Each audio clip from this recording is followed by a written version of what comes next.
What's up, everybody? I'm Richard. Oh, Richard, and I'm the one that calls Shawn. Oh, yeah. And we're speaking the language of bromance. I forgot how much I like that impression. Out of all the impressions you do, that one I'm okay with. Oh, man, that one hurts my throat the most, too. Can you do, well, see, you know why? Because you earn it. That's true. That's why. Yeah. That's why. I think that's why I like it so much, is because you earn it. I think the last time I did that, I think I got like virus in my throat because I fucked up my throat so much for an hour doing it. See, when you're talking all, when it's like, oh, Shawn, do an English accent, like you're all frivolous and like, Lord, hello, governor. Oh, governor, no. And like, see, it's just like, there's no earnest. It's not earnest. Well, that right there, that means something. I love my wrestling you work impressions. For that. And Richard, tonight we were getting together and I said, Richard, what do you want to talk about tonight? And you said, I want you to talk to me why you're getting back into wrestling. And I'm kind of excited to talk about it. Okay, so let me explain why. So I feel like my story is the same story that a lot of people have, okay? Where when I was a kid, like little kid, I would say like maybe 6, 7, 8 years old, like I loved wrestling. Wrestling was fucking amazing. Andre the Giant was in wrestling. Yeah. That man was enormous. Man was fucking huge, right? Yeah, they built him at Hulk Hogan was in wrestling. 7'9". He was only like 7'2". Yeah. But they said he was 7'9". Dude, I was 6 years old, so he was like 15, 18 feet tall to me. Okay? Like he was in wrestling. And like he looked like a fucking, and I mean, I'd say he looks like a monster, but I don't mean that like he's like sanctuary. No, I mean like he looked enormous. Yeah, he held his hand up to Mean Gene, and like Mean Gene's head like covered like a third of his hand. Like he could crush Mean Gene's even on TV. Like I'm watching on a little, box television, and he's like taking up 3/4 of the screen because he's that huge. Like Andre the Giant, Hulk Hogan, Macho Man Randy Savage, the Ultimate Warrior, like all these amazing guys, right? Mm-hmm. And I was like, oh my God, these people are amazing, And then I don't know what happened. I'd say probably about like 9 or 10. I kind of grew out of it. I moved on to other things because, I was a kid and I had the attention span of a moth. So I moved on and did other stuff. And then I would say probably about when I was about 15, 16, I got back into it. Yeah, so that would have been like the Attitude Era, right? Like the heyday. Exactly. That's exactly what it was. Heyday of wrestling. I had a friend of mine who never left. Like he was that kid that watched wrestling and he never left. And he would every month he even got the pay-per-view every single month and he watched it.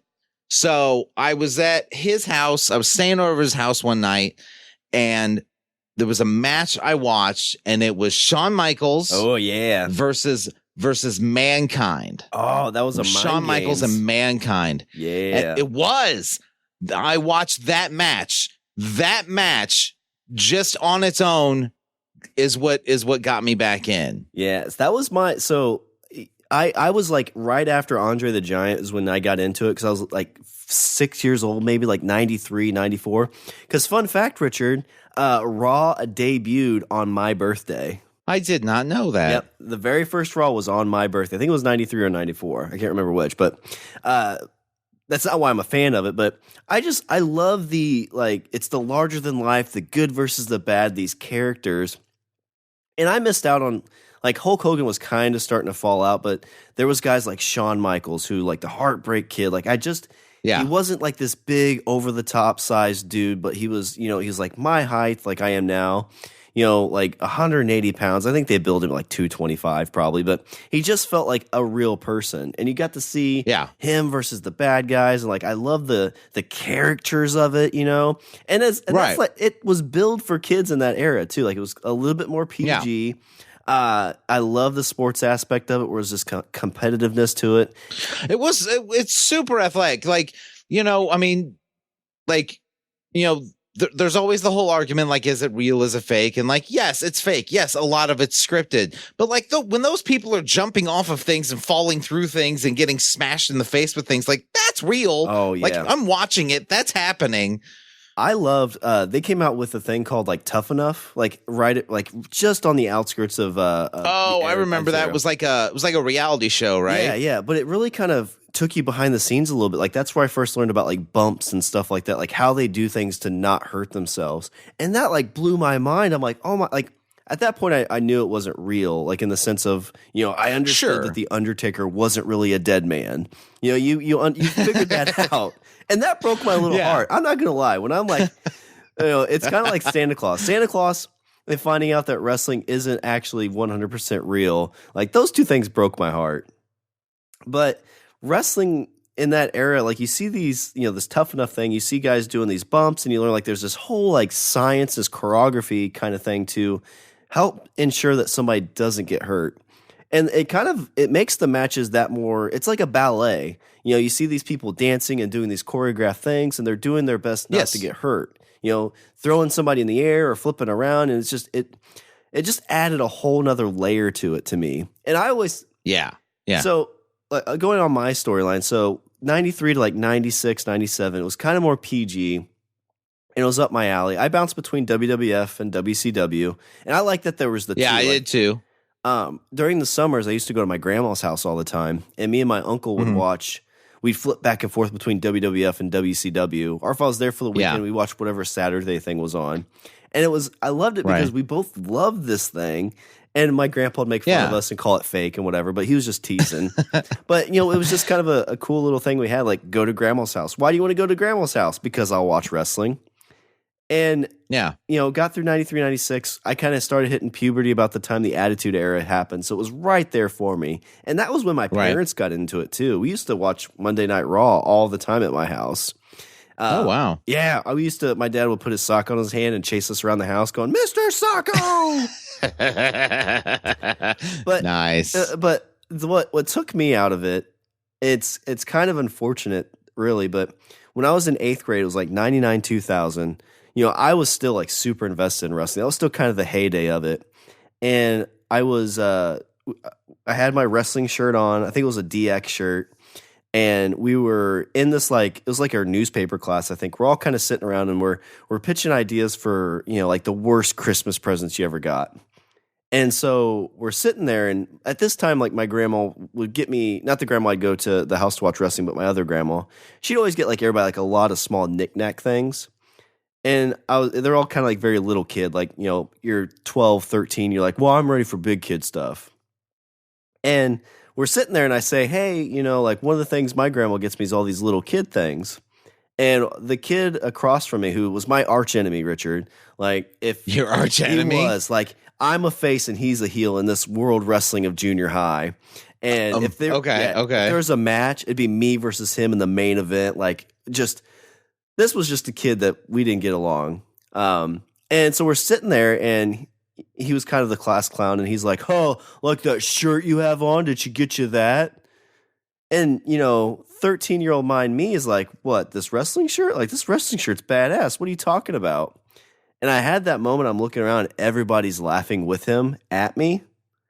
Oh. Yeah. And so, like, oh, no. Like, deep down, I'm like, oh, well, maybe wrestling isn't as cool as I thought it was. Yeah. And that day, Richard, I went home. I took all my wrestling action figures. I threw them in the trash, just like Woody. They're like, no! Oh, no! Oh, no! Yeah. And I stopped I pretty much stopped watching week to week at that point. I kind of like poked my head in it, about every 3 or 4 years and, just kind of see what was going on. But I could never get myself fully back invested in it. Yeah. Okay. So I never got fully back invested in it. So about 15, 16, I really can't remember what it was that made me fall out of it. I think it was just kind of the direction storylines were going and, like a lot of like the big stars that I really liked had kind of like drifted off and started to do less and less. like Mick Foley, Undertaker really only did WrestleMania and that was about it. Yeah, I poked my head in, and it was something that I think about the time Raw started doing like the guest hosts, that it felt very cheesy and corny to me, and I'd poke my head into that and fall out. They brought in this guy called CM Punk, I think that was like in 2010 to like maybe 13 or 14. Yeah, see, I had fallen out by then, but I had heard about him, and the thing that I liked is he seemed very earnest. He seemed like a very honest, earnest, seemed like that's where he was coming from. That's what I love about wrestling is like the good storylines that I remember are the ones that kind of blended the real and the fake. Where he always had this thing that was like a pipe bomb. They called it a promo, where he sits on the stage cross-legged and he's just talking into a mic. And he's going on about how like the company is shit, the owners are shit, the owner's son's a dumbass, how Triple H, the guy who's the CEO, is running the company into the ground. He mentions like 2 or 3 other wrestling companies, which is a no-no on WWE. And a lot of people are like, well, how much of that was real? Like, how much of that was kayfabe? Like, nobody really knew. I think he re-signed at that point and he stuck around for a few more years. But, he had an interview after he left that was pretty damning to the WWE, which a lot of people to this day are kind of like, I think he actually got sued over it because he broke some legal contract kind of thing he had. But there was one interview I saw, I think it was Howard Stern, where he talked about like he was like all fucked up and he was pretty sure he had a concussion and he had to go out and wrestle anyway and he shit his pants. Yeah, they had him on because in the match like staph infection or something, and he thought it was something else, but the doctor was like, no, you just have this. Take these antibiotics and you'll be okay. And shit himself on camera. And he tweeted that on his Twitter, and WWE's like, take that down. He's like, why? It's funny. Like, a lot of people are going to watch me to shit myself. That's true. Because you know what? I read that and I wanted to watch it. Well, and he, like John Oliver did a whole thing. And so this is kind of going into what's getting me back into it. But there's an episode of John Oliver on HBO where he talked about how shitty wrestlers are taken care of. Agreed. And it reminds me a lot of like what happened with WCW when it fell. Like you have all these guys who have been there. They're in their 40s, early 50s, who had been in this company forever that have all the power. And so they give themselves all the cool stuff. They give themselves the title matches. They give themselves the main event. And they're not really pushing these small guys. And I don't know if you've watched like a lot of independent wrestlers, Richard. I'm just starting to get into it. But what's really gotten me into it, we're 13 minutes into this episode, there's a new company coming out called AEW, All Elite Wrestling. And it started it's the son of the Jaguars owner. So he's part of the Jaguars company as well. And he's not the car company, the football team. And so he's invested his money to create this company. He's got Cody Rhodes, who is Dusty Rhodes' son. So wrestling royalty. Like he's been in this business. Wait a minute. That's Goldust, isn't it? Because no, it was Dustin's Goldust. There was Dusty and Dustin. Yeah. So this is Dustin's brother? Yeah, Dustin's brother, Dusty's son. I think they're half brothers. But he's been in the wrestling business for so long. His dad actually ran some territories.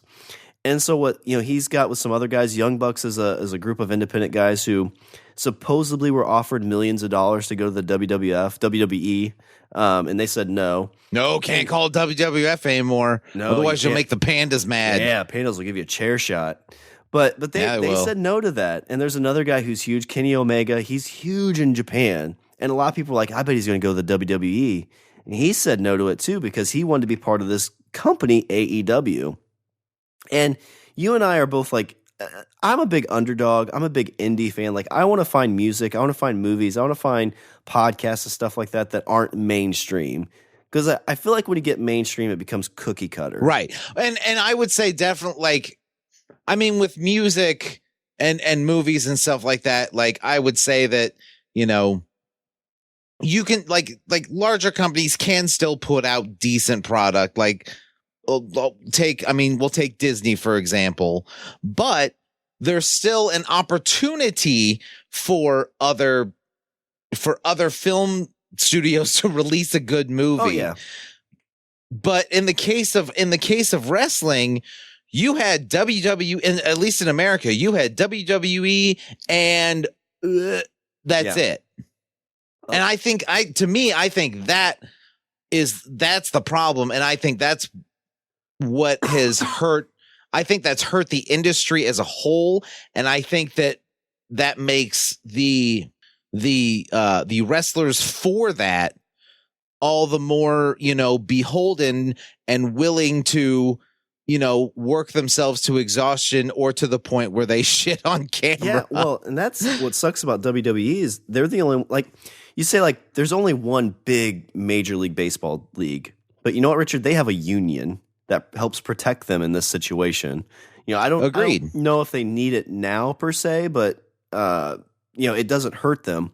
Wrestling, you're basically a hired. You're classified as an independent contractor. Exactly. That's the thing, is they're all classified as independent contractors. And when you do that, then you don't have to deal with things like offer them insurance or, negotiate a fair wage, especially when you're the only game in town. If they're an independent, like if I ran a sandwich shop and you're a sandwich artist and you come to me with this idea you have for a sandwich and I say, no, I'm not going to sell your sandwich. Where the fuck else are you going to go to sell that sandwich you made? Well, there's lots of places for a sandwich. If you're a wrestler and that's the only place in town, you're going indies. Well, that's what I'm saying. Like, if I was the only sandwich shop in town, I got like in the, and you're I see what you're saying.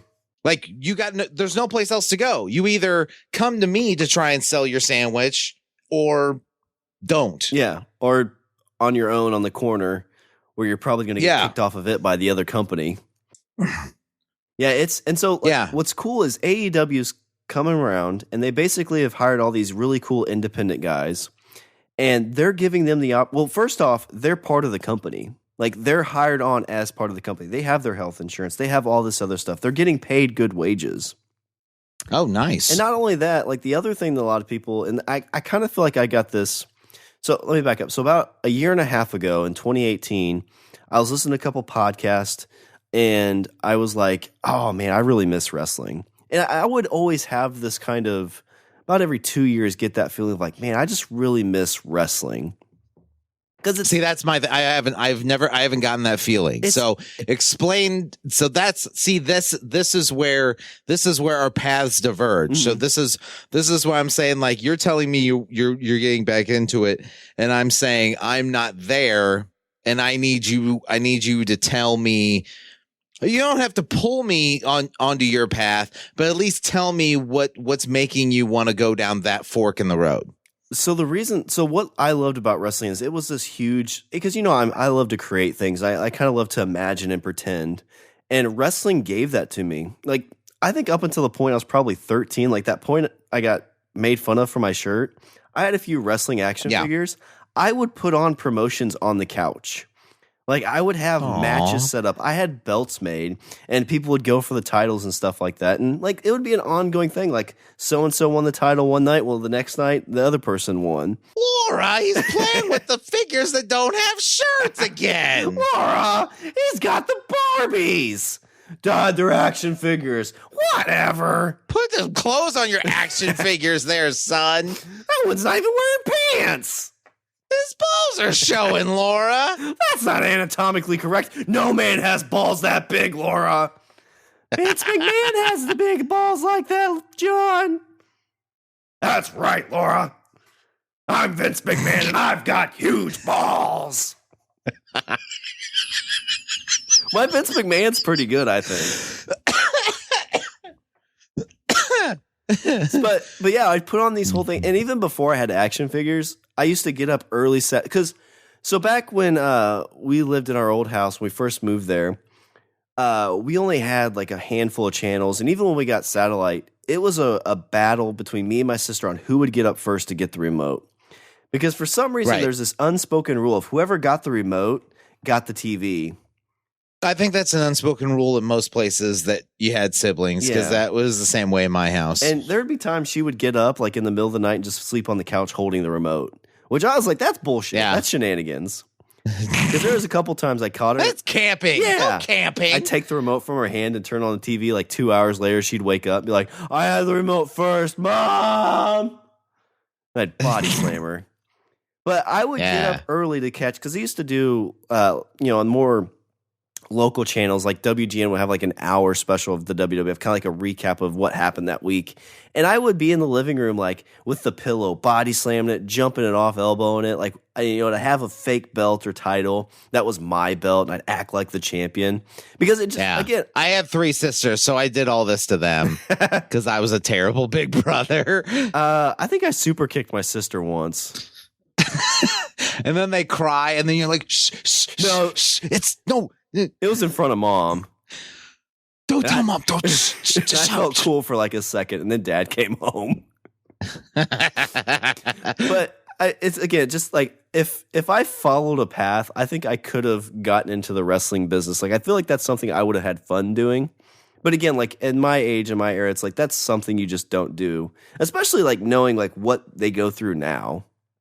Yeah, because there's a lot of guys who they're like 28 and they're broken, and they're like, well, what are you gonna do now? Well, that's the thing, is like you look at those dudes that are like in their 40s, or God forbid their fucking 50s, and like their body is just shredded. Yeah. Well, I mean, like their body is just completely shredded, and they've spent 30 years with building this career.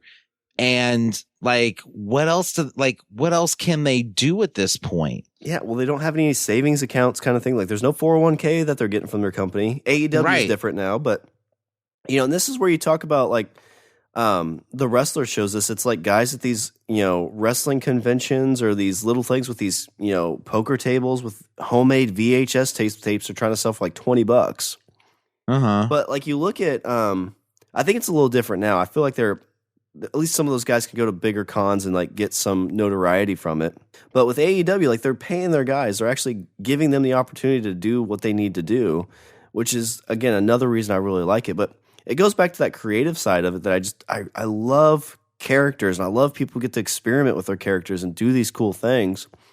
WWE right now, what they do is it's all scripted.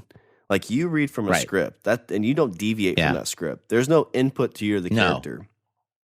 The other thing I find interesting is you don't get to pick your own name. It's given to you.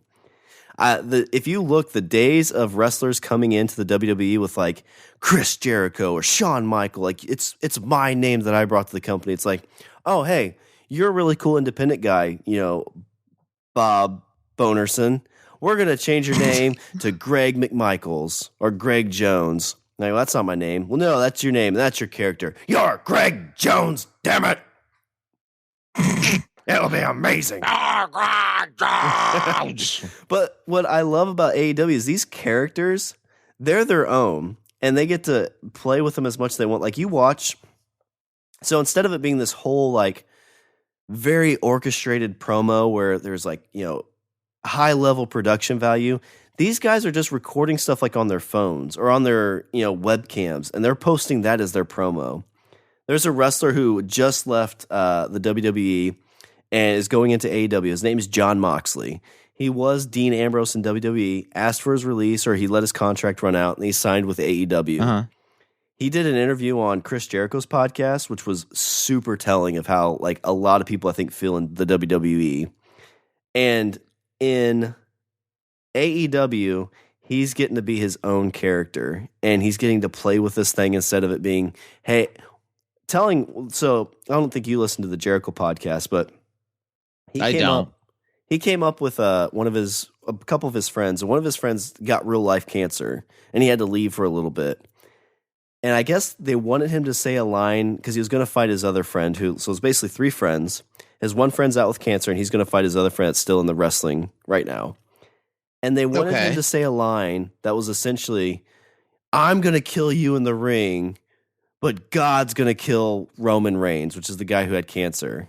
Okay. They wanted him to say that on TV, and he's like, no, like, I'm not, like, you're going to lose sponsors for this. Like, this is not even like I'm going to get all the heat for this, because I still think some people understand that I'm being told to say this. And he's like, at some point, he says, I hated my job. I hated going there every day. I didn't get to be creative. I go and I do my lines. You do a great promo in a minute 30. Like, hey, can you cut that to a minute? And I have to redo the whole damn thing. And so that's what's got me excited about this AEW is you're getting to see just characters being characters. That's what it reminds me of, like the early 90s in the Attitude Era. You know, like the Austin 316 thing. That was off the cuff. That wasn't somebody telling him to say that. That's true. He just did it. That's true. That whole thing was, the whole thing kind of grew organically. I mean, granted, like once they saw it was a thing, like they jumped on it and fucking piggybacked it and rode that fucking star all the way to the top. But you're right. It started as like this innocuous thing. And I would say that most of the things, a lot of the things that happened at that time, I mean, I don't know, but a lot of things that happened at that time were kind of, it was like the spontaneous one-time thing that was really cool that then, it was, then management was like, hey, everybody really liked this. So we're going to play this. We're going to play this out. We're going to keep going.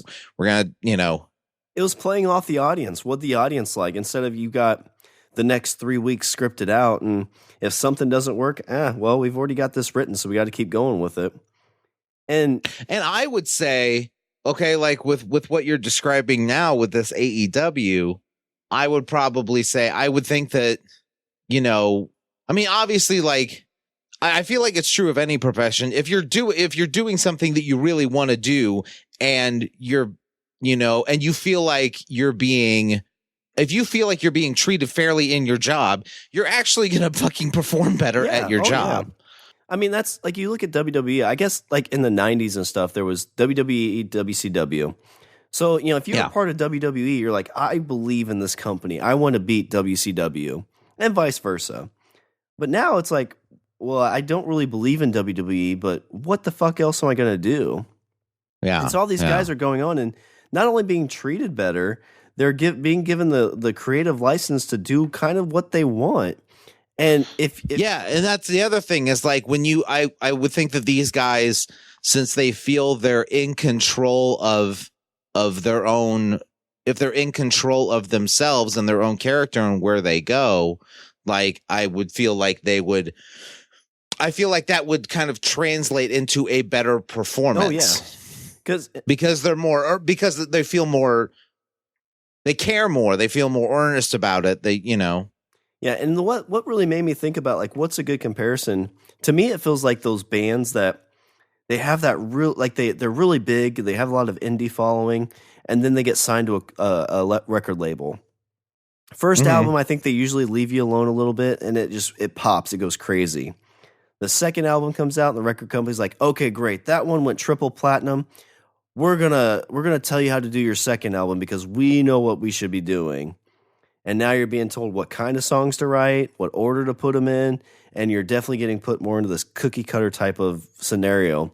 Instead of just being strictly indie music, we're like, you know what? We want to do this for our next album. We're not listening to anybody but ourselves. We have creative control of that. And I feel like in that scenario, the only way you can get past that is you have to basically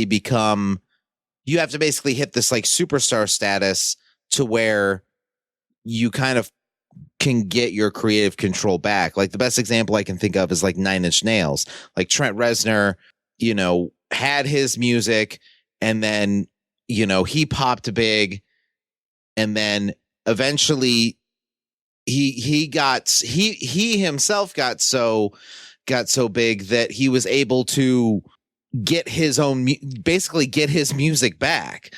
And then he was, he was doing concerts that he was self-financing, and then taking his new album, putting it on USB drives and sticking it in the bathrooms of venues. Well, I know the other good example that, I mean, it's kind of like Robert Patterson, the guy who they just casted for Batman. Okay. He did Twilight. That's like your set for life movie, right? Like he's made gobs of money from that.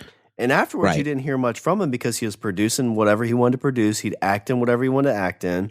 He was picking projects that weren't going to be these blockbuster things to do whatever he wanted to do. And now he's worked his way to Batman, but it's a very similar thing. You kind of hit that big level, then you can kind of work back. But in wrestling, you really don't have that opportunity because if you hit big in WWE... Well, fuck, Keanu Reeves, another example. Yeah, great example. Like he's done a bunch of big movies, and now he can do whatever he wants to. And he kind of got to the point where he could do whatever he wanted, and then these two guys show up, and they're like, "Hey, we got this movie, and you're a dude that's like computer Jesus, and you can stop bullets with your hand." He was big then, but do you think that's his his money maker though? Yeah, I would say that. I mean, he was in decent, like bigger movies. I mean, he had Speed and shit like that. But I would say that the Matrix has to be the movie where he got fucking paid. John you know Wick's what I mean? Probably getting up there. I bet he's got some good upfront on those. But again, John Wick, I would say, is a movie that he wanted to do. It wasn't a movie he didn't. It was a movie. It wasn't a movie he had to do. And now he just fucking hangs out and rides motorcycles and takes the subway and like fucking like walks around in a world that loves him. He had a really I didn't know or hear, but he kind of had a shitty like couple years right before the Matrix. Yes, he did. Lost his fiance. Yes, he did. And then they lost a child too, which in the span of 8 months. And he's not with anybody right now either, is he? I have no idea. See, that's the other thing is like he's kind of kept himself. He kind of plays himself close to the vest. People, like make him akin to kind of what they call like the old guard movie star. Yeah, I've heard where you see him act, but you don't really know a lot about like his personal life. Yeah, but they like still he come doesn't. off super He doesn't normal. post shit. He doesn't post a lot of shit on Instagram. He doesn't. You don't. I mean, you see like YouTube videos of him like doing a fucking tactical shooting training and he does that 3-gun. Oh yeah. I think he did that before John Wick and stuff too. That's just what he did. So I mean, but like in terms of like his actual personal life, you don't really know shit. No. But he still comes off normal. Like when he was doing that interview with what's her name? Lady that dances on TV all the time. Talk show host. Short blonde hair. I don't know. Oh, everybody knows what her name is. She's super famous, Richard. Fuck if I know. I don't remember. Anyway, he was on her show, and he kind of came off a little awkward. Like he doesn't really like the stardom, but he likes to act. Yeah. Which I think is kind of cool. Yeah. It's kind of like, I love acting. I love doing this thing. It's like, but the celebrity stuff is just kind of like the extra. Like I'd much rather just be on my motorcycle by myself. If I take pictures with people, I do the hover hands because I don't want anybody blaming me for anything. Have you seen that? That's true. That's every true. picture he's doing like hover hands. He's not touching. Yeah. And then there's the video of him on the subway. Have you seen that? The video of so he rides the subway like when he's in New York, like he rides the subway like a fucking person. Yeah. And there's somebody shot a video of him where he's sitting in his seat. He's got like a satchel bag. He's sitting in his seat. And there's this lady standing next to him, like standing by the door. And he's just kind of sitting there and he looks and he sees her. And then he starts talking to her. And then he gets up. She sits down and he just, grabs onto the pole in the subway and he's just standing there. Like he was like, "Oh, do you want to sit down here? You can have my seat." Yeah. Oh, so it was like a crowded subway kind of thing? Yeah. Oh, okay. So it's he like was crowd actually, subway and he's sitting he saw her and was like, and like I said, like somebody's like, you could tell like somebody's like shooting this video like from their lap. Yeah. Like on their phone, Yeah. And he's like, he just sees this person and is like, "Oh, did you want to here? You can sit here. I'll. So he was being like an actual gentleman, an actual human being. Yeah. He's being, a person, Yeah. like a polite person in the world. And people are fucking shocked by this, which I mean, I don't get, but that's a story unto itself. I think that's more for the celebrity stuff. Like when you're somebody that could be like muffin and it just shows up. Like, yeah. Because he's got gobs of money and it always interests me. Who else? Seth Green. I just listened to a Seth Green interview and he seems kind of the same way where he's making money off a lot of stuff. But he's like, I don't really care about that, which it's easy to say when you got gobs of money coming in, but it just seemed like he was still humble, which is something you don't see too much. Exactly. Like that you don't go they don't go anywhere. They don't really do anything like Keanu Reeves. Like like he's not wearing designer clothes. Oh yeah, he's not like he's wearing. It's usually like fucking jeans and like a suit jacket. Yeah, like off the rack, you know. Yeah, I'm a huge Keanu Reeves fan. I know a lot of people have made fun of him. Everybody's a huge Keanu Reeves fan. The fucking world loves him. Well, I mean, you know why? Because he's breathtaking, Shawn. He's breathtaking. He is. You're all breathtaking. I feel like that's a guy you'd be like, I'd like to hang out with him, but I feel like it would be awkward. Like, I feel like there just wouldn't be a ton of conversation there. I feel like he would feel just as awkward as I would feel. Like a human being. But jumping back into wrestling, so the other thing that really has me excited about this new AEW, so much so, Richard, that John and I have created a podcast to do it because, as you know, if I don't do a podcast on it, I'm probably not going to watch it. You know, that's why I started Strange Indeed, so I watched Netflix shows. That's kind of why I wanted to do this AEW thing, is because I feel like that was my fault, because I would always harp on you to watch Netflix shows. Like, oh my God, have you seen Daredevil? And then you're like, no. And I'm like, I want to punch you in your face. But we started the podcast. Watch television like a person. I bet Keanu Reeves watches television. Bet Keanu Reeves watches Daredevil. That's what we talk about. Well, what got me excited, so the other thing they're doing is they're making the competitiveness of it important again. So if you watch WWE, if there's a title match on TV, guarantee you what's going to happen. There's going to be somebody that runs in, hits the other person, and it's going to end in a disqualification. Because with that, it's all a setup to the pay-per-view. Yep. It all, because that's how they treat it. They treat the television shows, they basically treat as like a week, it's a once a week advertisement for the upcoming pay-per-view. Yep. And it's, and again, like even back in the day, it was hook, line, and sinker on that. You see title changes a little bit back in the day, but now it's a guarantee it's not going to happen. With AEW, they say they're going to take wins and losses seriously. Like they're going to make them matter, which has happened, I guess, in other companies before, but they didn't do it well. Uh-huh. And I'm hoping with the guy who's the CEO of the company, who's part of the Jaguars football franchise, that he'll have some of these analytics and kind of the sports mentality to really make it work. It'd be cool to see, here's the person with the first 10 wins in AEW. Here's the person with the most wins, kind of make it just like, make it feel like it was a sport. Put like rankings on it and stuff like that. Yeah. And that's how I felt like back in the day. Like it felt like wins and losses kind of had a purpose where they don't now. And the other, and so that's got me excited. Like I want to watch a match and feel like I'm watching like a real match, like a real fight between two guys who are doing this thing they're professionals at. And I want to be surprised. I don't want to know that, this guy's going to win because, he's the highest paid or he's the most popular. Like I want it to be more unpredictable. Okay. The other thing, so that got me excited. The other thing that's got me invested, I don't know if you really care about this or not, but like I love whenever like artists or movie people, like they do interviews, they talk about how a show or how a movie went. And Richard, what they're doing with AEW, they did it after this last pay-per-view. They essentially do like athletic interviews at the end of it. So they're in this AEW backdrop and they're not talking as the wrestler. So it's not like Macho Man Randy Savage be like, oh yeah, I body standing through the wall. And I was like, oh yeah. It's just the dude. And he's like, telling you what worked with the match, telling you what didn't work with it, telling you what worked and didn't work with the whole show, talking about the company in terms of being a wrestling company, not like a wrestling company, if that makes sense. Yeah. So, well, no, I know what you mean. You're saying like an actual company and not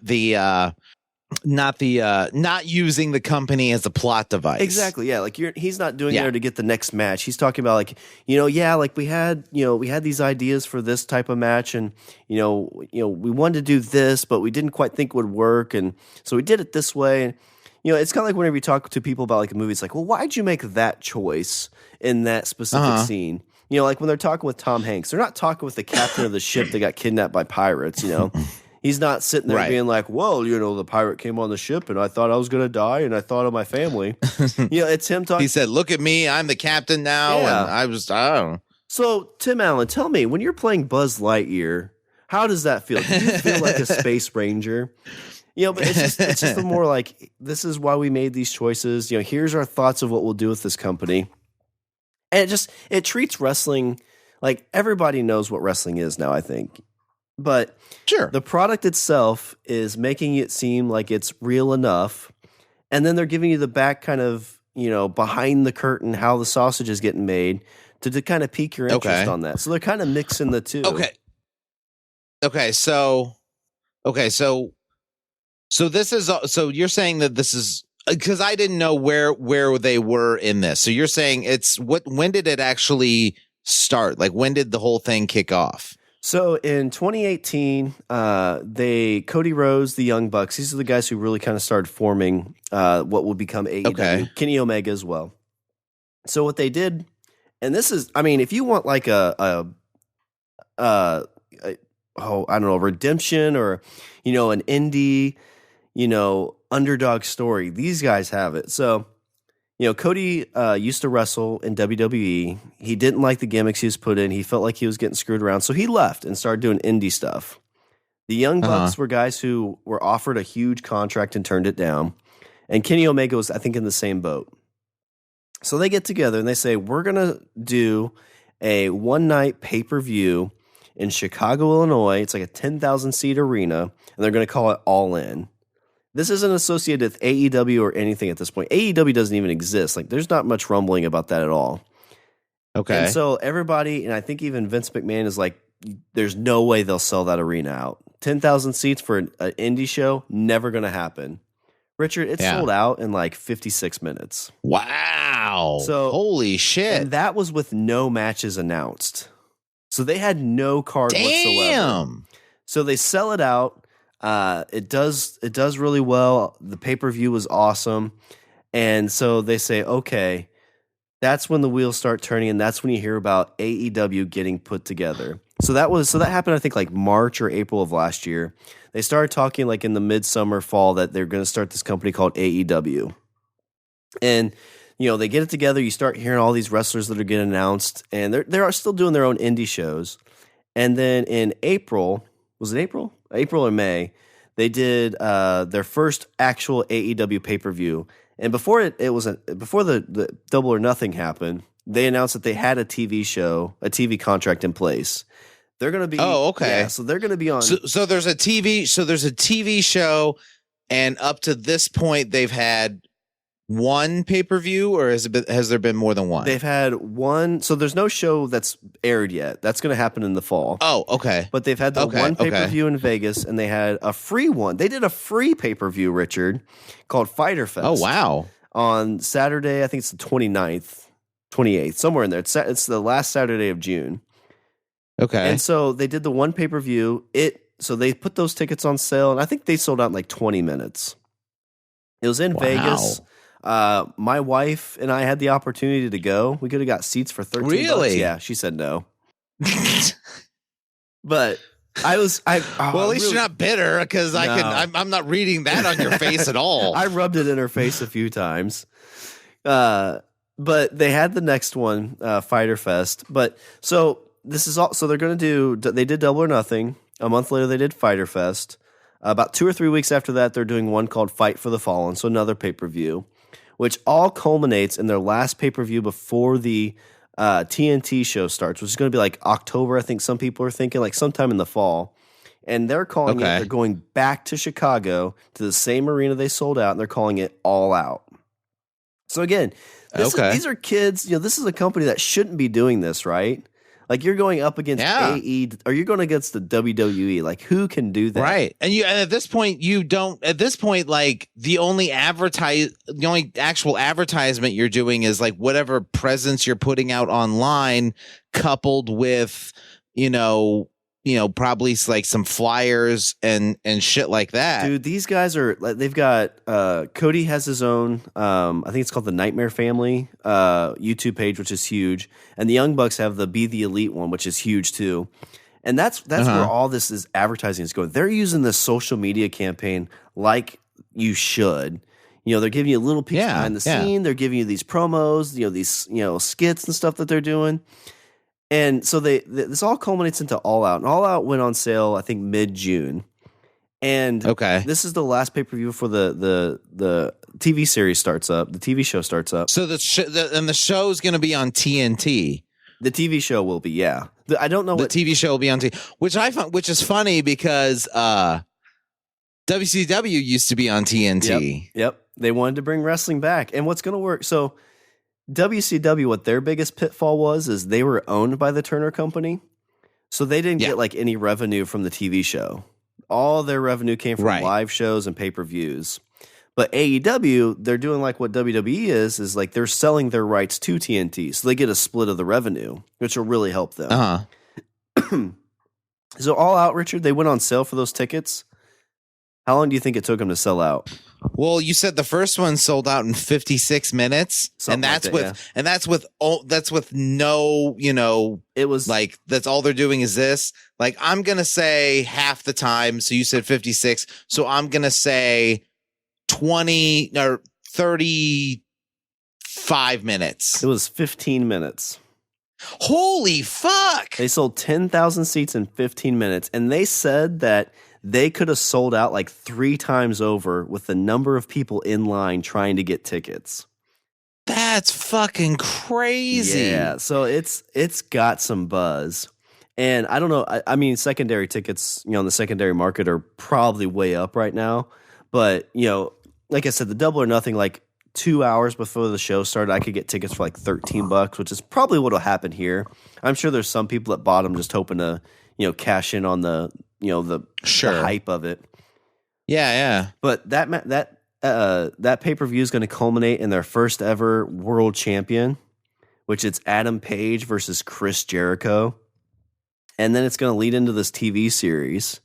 Oh, so Chris Jericho's on it. Yeah, so Chris Jericho is the biggest name that they signed. What's cool about this, so Chris Jericho, he was doing the New Japan Wrestling thing. So that's another company in Japan that's really I like big. Jericho. Oh yeah, I liked him. I always liked him in WCW. He was kind of I mean, like when they made him turn heel, like I was kind of like he doesn't play a heel very well. I think he does. I think he can play both sides really well. I don't know. Like I know that you're supposed to like when he plays heel, like he came off, like the whiny kind of like, yeah, he can do that a little bit. He has he tries to reinvent himself a lot. Like he's definitely the heel now. Cause he's kind of playing a woe's me, like, where's my thank you? Like if this company wouldn't exist if it wasn't for me, which is kind of cool. And he's using his Twitter to like post things like this. Like there's one, he's sitting there, he's like, okay, oh, I see that All Out just sold out in 15 minutes. Young Bucks and Cody and Khan, the guy, Tony Khan, who owns the company, he's like, still sitting here waiting for my thank you. Wasn't for me, you guys wouldn't have sold out at all. And I love it because it's like, it blends that like, well, I think it's part of the shtick, right? But then like they do. Oh, that's what I love with wrestling when it's done right is there's that little bitty part of your brain that's like, is it? Like, is he actually a little salty about it? Is he really kind of coming? Is he being bitter? I feel like he's being bitter. Yeah. What they did, so Fyter Fest that's coming up, they're kind of making fun of the Fire Festival a little bit in this. Oh, so, okay. His band Fozzy was supposed to play there, and they pulled out and said it was because of unsafe working conditions.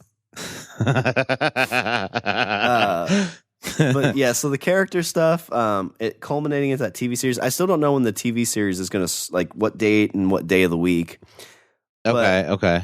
Like I said earlier today, or I guess at this point it had been about a month or so back when we recorded the first episode for our Be Elite pod, is what we're calling it, with me and John. Yeah, see, that's the thing. Is like this whole thing was leading up to this, and that was the other reason I was like, okay, talk to me about this, because like you're excited enough about it to do a podcast. So now I'm genuinely curious, like why it like so you got excited enough about this to say, I want to talk about this on a weekly basis. It depends on. I think it depends on when the show comes out. We may do like 3 a month. We might do, like 2 weeks covering the actual weekly show, and then if there's a pay-per-view that month, cover that pay-per-view.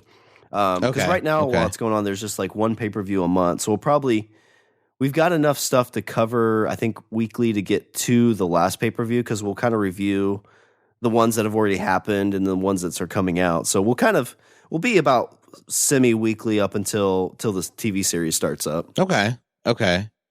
So my other big question with this is okay, we were talking about how with WWE it's super scripted, and I mean, and when it comes to wrestling in general, a lot of it should, I mean, there is some scripting that should probably be involved, because I feel like to a degree it also helps keep them safe in terms of, what needs to happen when. Oh, well, I mean, I think some of them. So I guess I want to ask, like, how scripted are the events? If the characters are, have creative license with themselves, how does that play out in terms, like, are there storylines to follow, and what level of involvement is there with the company to that degree, I guess? So it seems like, a lot of the storylines, whenever I'm thinking scripted, it's more of the promos of like what you're going to say. The matches themselves, I think they usually have a group of people that kind of lay out a few of the hot spots, but wrestlers usually call a lot of that stuff on the fly. It's kind of like that's middle true. and end, but the rest of it they kind of fill in there. And the great wrestlers can call that stuff on the fly. Like when you see them get close, it'll be like this, and this. And it's like, all right, do it. And they do the moves, and it's usually the heel, I think, that calls the match. But I think to the degree of scriptedness, I think they're probably going to lay out like, some guidelines, but it's going to, like I said, they're utilizing YouTube and stuff just amazingly. Like, I think that's what they're going to use. When you get to the show, it's going to be a lot more of here's your match. A few little things here and there. Maybe they'll pull from the YouTube stuff that was scripted, a little talk about it. But for the most part, the pay-per-view and the show is going to be more of the competition. But they're going to leave the storyline creation and a lot of the promos, they're going to leave that to like the YouTube page, I think. So, okay. I guess since you're saying that like wins and losses are something that actually matters, like, how predetermined are these wins and losses going to be? I mean, I don't know how far out they're going to book their matches. I'm sure when the TV show comes up, they'll probably have a month of them booked. And it's going to be the company that chooses who wins and who loses. I mean, that's how wrestling works. Sure. So, I mean, if so-and-so has 4 wins, it's because the company wants them to have 4 wins. Yeah. But all that stuff kind of develops on the fly too. So, and I'm curious how they do that. Well, and also I would say that if you're a lesser known character, if you come up with something really badass for your character to do, like, and the crowd gets behind you, then the company sees that, and the company is like, sure. Hey, let's pull, So, I mean, I would say that the fact that you have your own, if you're a wrestler and you have creative license over yourself, if you come up with something really fucking cool, like there's a chance like that could work to your benefit in the company itself and could propel you forward. So there's actually like forward mobility, and it doesn't all rest on the laurels of one person or a small handful of people that gatekeep who's popular and who's not. It's funny you say it that way, because that gets me even more excited, because there's technically you could say there is actual competition in AEW, because you as a wrestler can take your character and you can start just doing these dynamite promos that you throw up on your own YouTube page, your own Twitter, and they just get just tons and tons of hits, tons of follows. People chant your name at the match, like, "Hey, this guy's got something. Let's push him. Let's give him the push he needs and give him some wins." Yeah. So it's like you can't just sit back and be like, "Well, I mean, Chris Jericho isn't doing this," but you can be like, "Well, I'm Chris Jericho, so I'm gonna do it half-assed because I know I'm gonna win the title." If you suck, like you're gonna fall down the card. Like that's just how it's gonna work. Yeah. Like if you don't put the legwork in to to play into whatever it is you want to play into, Like there's a chance you slip down. And they're giving them, so they're not. And then again, if you, I was just gonna say they're not doing a lot of like house shows. Like WWE, like they put on like 4 shows a week. So if you're not doing all those house shows, you're not getting your body beat up. So you can actually work on your character development. Yeah, you can work on your character development. You can keep yourself healthy, so that way when when you actually do have a match, then you're bringing your fucking A game and you're not shitting yourself on camera. So prime example of like what I talked about, like a star character doing it half-ass. In WWE right now, there's a guy named Brock Lesnar. Do you know who he is? Yes. Yeah, I know. Yeah. He was that was right. Lesnar, that was right after I just kind of stopped watching is when he showed up. Like, I don't think anybody likes him. Like, as a wrestler, he just goes in and like he actually hurts people.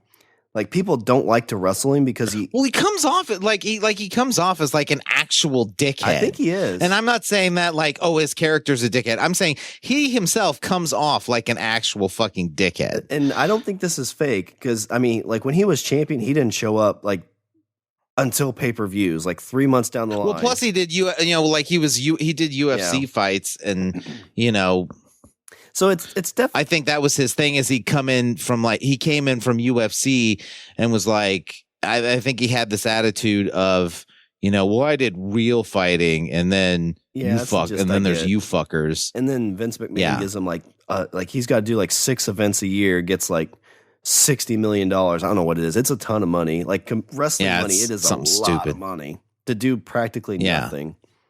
But I mean, I love your point you just made. It's like you say competition. And it's like, well, I mean, it's all predetermined who's going to win, who's going to lose. But truthfully, you can hold your own fate in your hands if you put in the work and you build this dynamite character and you get a push and who knows? Yeah, if you come up with something really cool and people really respond to it, then obviously like the company is going to take notice and say, hey, like let's push this out here a little more. Let's get some more eyes on this. And I feel like they're not going to be. And the other thing I was going to say was that I've seen a couple stories over the course of the last few weeks of WWE matches not going so well. No.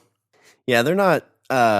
They did like there was a Goldberg Undertaker match that I guess that was fucking rough. If you want to hear of like, so they've been doing this like Saudi Arabia type thing, I think for like the last 2 or 3 years. Yeah, they have. And that's a whole nother fucking bucket of fish that I really don't want to start ranting about. Yeah, it's got a lot of people uncomfortable. But yeah, I mean, you got, like I said, it's the old guard being like, well, people like this, they're gonna love it, damn it.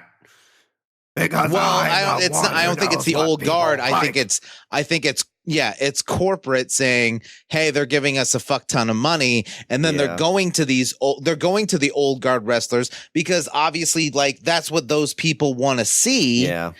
And so they're going to these old guard wrestlers and they're offering them fucking stupid money that of course they're going to take. Like if I'm in my 50s and my body's fucking shredded to shit because I've had a 30-year career in pro wrestling and they come to me with this like retard, like fucking idiotic number to go fly overseas and wrestle for a bit, fuck yeah, I'm going to take it because like you said, it's not like I have a 401k. Well, I think the last one they did there, Shawn Michaels came out of retirement and I think he made like $3 million for it.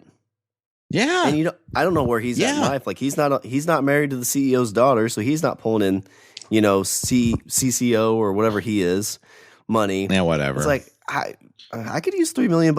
Like I partied a little too hard when I was part of the Rockers. But yeah, it's I like I said, I tried. But so I heard that they had a match in Saudi where it was Undertaker and Goldberg, and I fucking loved the Undertaker. Like when I was in that 14-15, I loved the Undertaker and the fact, and I actually like Goldberg too. Like I thought he was fucking cool, and the fact that the two of them had a match and it didn't go so well, and like apparently like I saw clips of it, and like you can tell that the Undertaker is visibly fucking That's what I heard. Pissed. I think like visibly fucking livid. Goldberg took a hit to the head, and they think he had like a legit concussion and didn't know where he was.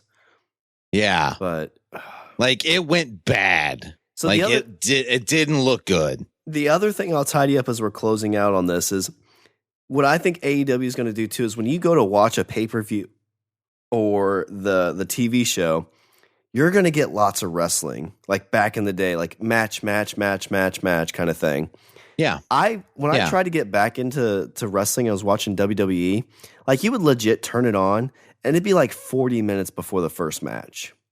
Right, because it'd be like shit talking, and then a match. Yeah, and then a lot more shit talking, roll a promo, some more shit talking, and then a match. Yeah, you'd get like 2 or 3 matches. And I mean, the only one I really like, there's a guy called Kofi Kingston who I really like. I always liked him as a character. And he had like an hour and a half match where he was basically running a gauntlet. And that was a good, like, cool match. Because you see the athleticism of the guy. You see him going through these things. And of course, he loses on a shitty end, but I mean, that was kind of figured. But it's got that like 12-year-old Shawn, like the kid that made fun of me with my shirt, like that Shawn got buried deep, and AEW is reviving it. And I am and when I got back into, like, when I watched that Shawn Michaels Mankind match, the thing that really got me fucking excited and was like, hey, maybe I should start watching this again, was like you said, it was the athleticism of those two guys. And not just that, but the amount of fucking shit they were putting each other through. And it was just like, boom, boom. It was just this constant, like, they're fucking flipping around, and they flip into a table, and it's kind of a breakaway table. Oh yeah. But fucking they're still smash into it. Like they're still jumping from 5 feet in the air and landing on this fucking table. I would say if anybody is semi-interested, check out the YouTube channel Be the Elite, which is the young Bucks channel. And then Cody's, I think it's Nightmare Family. They do a lot of like Road to, which is they're prepping up for the next pay-per-view. And they're only like 15, 20 minutes long, so you can kind of watch them over your lunch breaks or whatever. And the other thing I would say is go check out Double or Nothing or the Fighter Fest that came out that's free.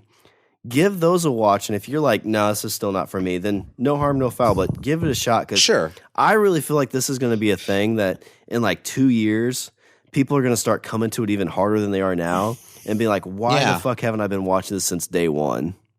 Well, and also considering the way that they're treating their talent, like I feel like in a couple years you're gonna start seeing not maybe necessarily dudes that are in their in their 40s or 50s, because I mean what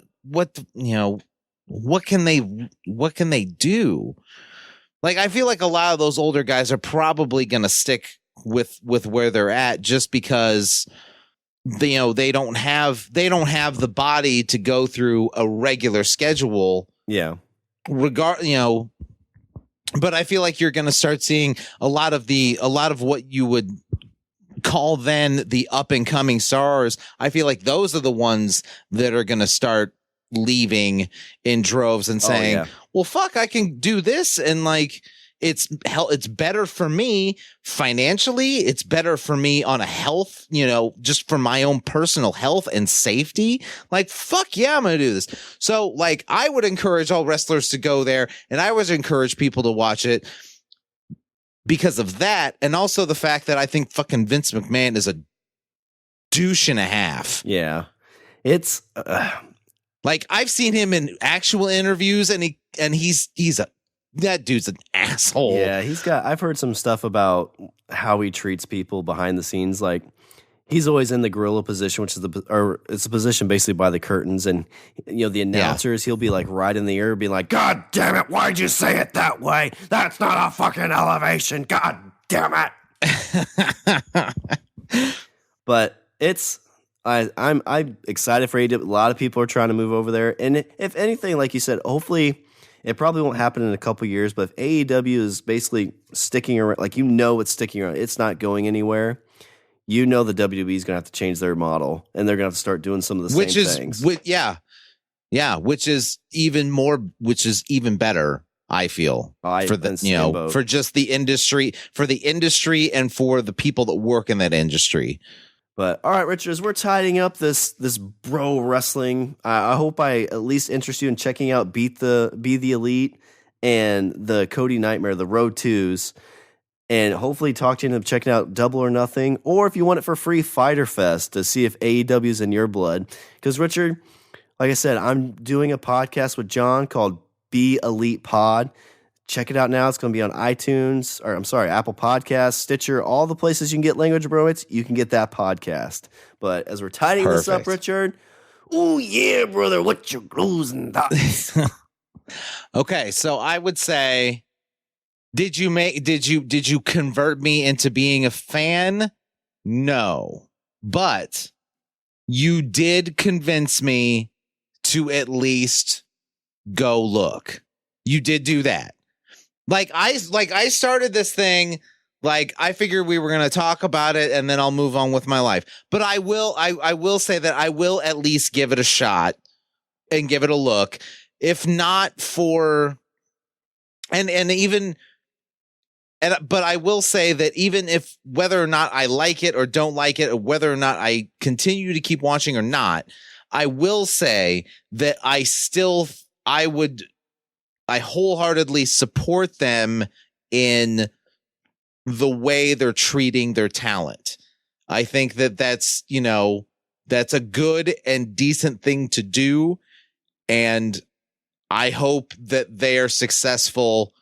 And I hope that they're more than successful. I hope that they become, the top thing, because the other company needs to start treating their people better, and B, Vince McMahon's an asshole. That's my closing thought. Vince McMahon is an asshole. I love it. Well, like I said, I don't think I could convince you that you're going to be a fan, but hopefully you peek at a couple of those things and it's I'm down with this. But let me do a little bit of housekeeping as we close this ring up for tonight. Visit our website. We're at languageofbromance.com. Follow us on Twitter and Instagram at languageofbro. Email us at bros@languageofbromance.com. Like us on Facebook and get some of our LB merchandise at the T Public Store. Just search for Pod Bros and we'll be right there. And speaking of Pod Bros, we are part of the Pod Bros Network. Who has a host who does with my buddy, the Be Elite Pod. Oh, yeah. All right, Richard, was there anything else before I close her out? Nope, and nope. All right, brother, what's the bromance we have for this show? Oh, yeah, Macho Shawn. And I'm just Richard. And remember, don't be a why. Be a why not. God damn it, Richard, you gotta come up with a gimmick that moves the people. God damn it. I think it's the fact that you bob your head when you do that. That's what sells it for me.